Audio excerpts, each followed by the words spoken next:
نہیں ٹارزن نہیں ہے. ہاں یہ سوال آپ کا بہت ہے. میں ٹارزن ہم بالکل نہیں ہیں.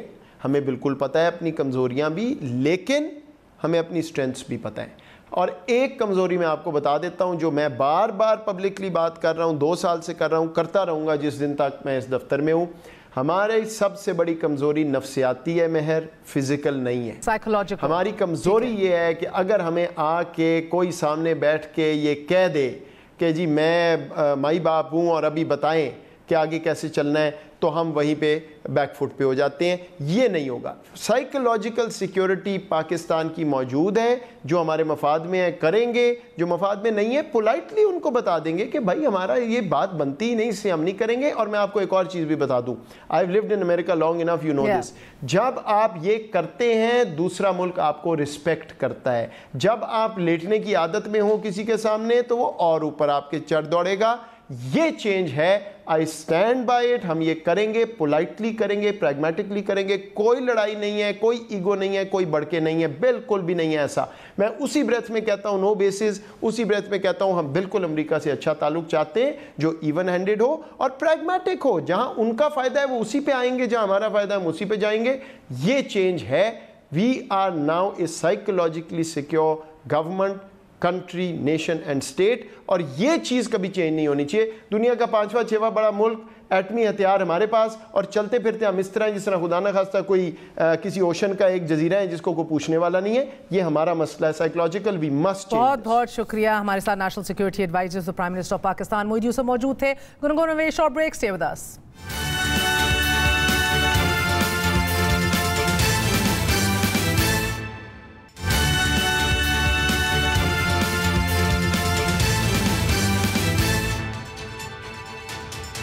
ناظرین, آج ہماری نئی آٹو موبائل پالیسی انٹروڈیوس کروا دی گئی ہے, auto development and export policy, تاکہ پاکستان کا یہ سیکٹر عالمی آٹو پارٹس بنانے والے چین کا حصہ بن سکے. اس بات کا اعلان وزیر صنعت و پیداوار خسرو بختیار نے وزیر اطلاعات فواد چودھری کے ساتھ مشترکہ پریس کانفرنس میں کیا. ان کا مزید کہنا تھا کہ چھوٹی گاڑیوں پر federal excise duty, additional custom duty اور چھوٹی گاڑیوں پر سیلز ٹیکس میں کمی کر دی گئی ہے, جس سے ایک متوسط گھرانہ اپنی پہلی گاڑی خرید سکے گا. نئی آٹو پالیسی کے بعد گاڑیوں کی قیمتوں میں 1 سے 1.5 لاکھ روپے کی کمی آئے گی. ساتھ ہی انہوں نے ملک میں گاڑیاں بنانے کی استعداد کو بھی 2 گنا کرنے کا اعلان کیا ہے. نئی آٹو پالیسی کمپنی کی جانب سے گاڑی کی لیٹ ڈیلیوری پر جرمانے, آن کا خاتمہ اور الیکٹرانک اور ہائیبریڈ گاڑیوں کی درآمد کو 20 سے 10% کرنے کا اعلان بھی کیا گیا ہے. ملکی گاڑیوں کے معیار کو بہتر بنانا بھی پالیسی کا حصہ ہے. آٹو انڈسٹری سے جڑے افراد کا کہنا ہے کہ اعلان کی حد تک تو یہ پالیسی مثبت لگ رہی ہے, لیکن ہندوستان میں متعارف کروائی جانے والی سوزوکی آلٹو پاکستانی آلٹو سے کہیں درجے سستی اور آپشن سے لیس ہے. اسی طرح پاکستانی گاڑیاں فلی لوڈڈ نہیں ہوتی, جبکہ ہندوستان میں وہی برانڈ جو ہے سستا اور فلی لوڈڈ ملتا ہے. ایک اہم بات یہ بھی ہے کہ ہندوستان صرف اس کمپنی کو لائسنس دیتا ہے کہ جو پلانٹ کے علاوہ ٹیکنالوجی بھی ٹرانسفر کا معاہدہ کرتی ہے, جبکہ پاکستان میں صرف اسمبلی پلانٹس ہیں, یعنی کہ پرزوں کو جوڑنے کے پلانٹ. نئی آٹو پالیسی کیسی ہونی چاہیے, اس پہ مزید انشاءاللہ کل بات کریں گے. آج کے لیے اجازت دیجیے. گڈ نائٹ, اللہ حافظ.